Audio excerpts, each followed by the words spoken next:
Hello, my name is Ariana from Mobility Plus North Scottsdale, and thank you for renting the ES2. With your rental, you should have received this charger, and today I will be showing you how to charge your rental scooter.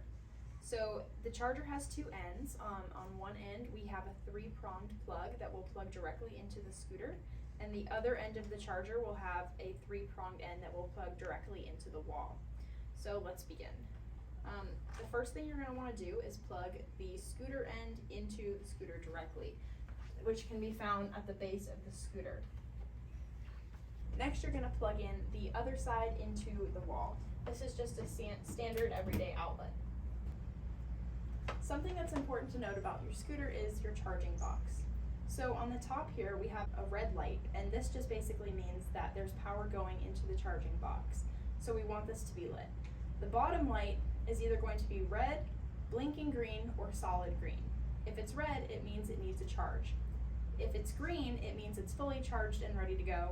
And if it's blinking green, that means it's doing a trickle charge. And a trickle charge just means it needs a little bit of topping off as far as energy goes. Lastly, it's important to note that you should not leave your scooter charging for more than overnight. This can expand the battery and cause a lot of problems and damage to the batteries, causing you to have to replace them more regularly.